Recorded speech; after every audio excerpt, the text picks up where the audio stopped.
जवाब दीजिए साकिब बहुगुणा। देखिए, सबसे पहली बात यह है कि जिस फर्जी वीडियो की आप बात कर रहे हैं वो फर्जी वीडियो शायद 11 तारीख का वीडियो है और वो एक डॉक्टर्ड वीडियो है, लेकिन उसके अलावा बहुत सारे वीडियोस हैं। खुद टीवी चैनल्स ने वहां पे रिकॉर्डिंग की, खुद वहां पर जेएनयू के रजिस्ट्रार का स्टेटमेंट आया है कि यूनिवर्सिटी ने भी वहां पर वीडियो रिकॉर्डिंग करवाई थी इस पूरे इवेंट की। और अब जबकि बात इस स्टेज तक आ गई है कि हमारे कन्हैया कुमार जी अभी कह रहे थे कि मुझे कोर्ट से बेल मिली है, शायद उन्होंने ये बेल ऑर्डर ठीक से नहीं पढ़ा। पहली बात तो आपको बेल नहीं, इंटरिम बेल मिली है, that too for only 6 months. और अगर ये आप ऑर्डर पढ़ लेते थोड़ा सा तो मुझे लगता है आपको शर्म आती बहुत ज्यादा अपने आप पर कि आपको जज साहिबा कह रही है कि इन्फेक्शन की तरह ये डिजीज फैल रही है। और ये डिजीज क्या है? ये डिजीज है आप जैसे लोग जो यूनिवर्सिटी में अपेरेंटली पढ़ने आते हैं, लेकिन चंद प्रोफेसर्स की वजह से, जैसे उमर ने अपने भाषण में कहा, कॉमरेड्स इन द फैकल्टी, वो जो कॉमरेड्स इन द फैकल्टी हैं जेएनयू में, और मैं बता रहा हूं उनकी संख्या बहुत कम है।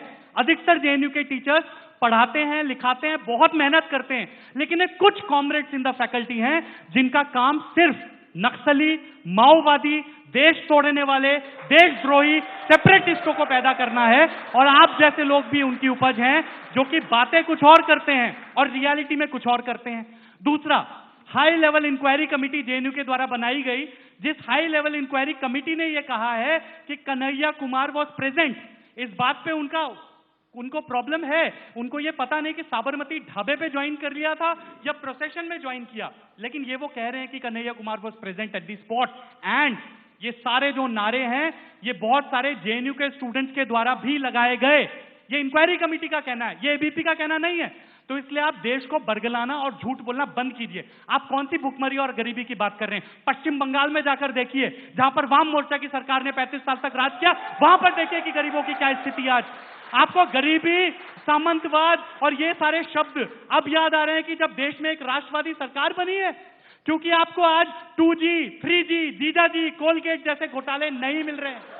आज आपको विरोध करने के लिए और बातें नहीं मिल रही हैं, तो आप शब्दावली खोज के लाइए, इंटॉलरेंट इंटॉलरेंट। अरे ये देश तो कभी इंटॉलरेंट हो ही नहीं सकता, क्योंकि ये देश तो एक्सेप्टेंस के सिद्धांत पर बना है।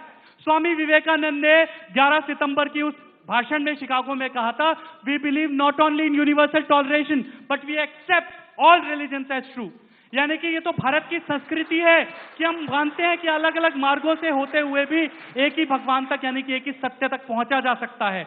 आप किसको बरगलाने की कोशिश कर रहे हैं? आपकी कथनी और करनी में इतना बड़ा अंतर है कि भारत में तो आप फ्रीडम ऑफ एक्सप्रेशन की बात करते हैं, लेकिन आप जिस विचारधारा से आते हैं उस विचारधारा ने यूएसएसआर में कौन सी फ्रीडम ऑफ एक्सप्रेशन दी थी, उस विचारधारा ने चाइना में कौन सी फ्रीडम ऑफ एक्सप्रेशन दी है। देखिए तिब्बत के लिए किस तरह से मॉन्क्स मर रहे हैं।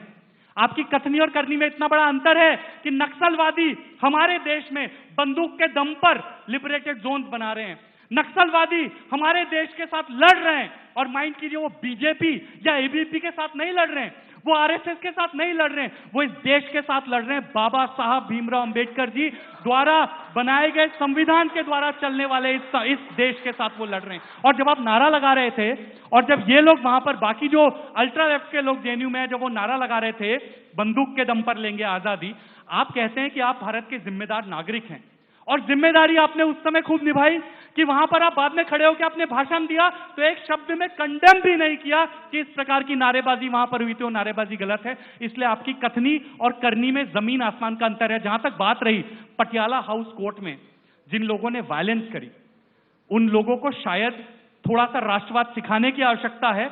उन लोगों को इस देश के संस्कार शायद बहुत अच्छे तरीके से नहीं मिले, क्योंकि यह देश सच में कम्युनिस्टों के कंगारू कोर्ट की तरह नहीं चलेगा। ये देश डेमोक्रेसी के आधार पर चलने वाला देश है। हमारी इंडिपेंडेंट जुडिशरी है, we are proud of our judiciary.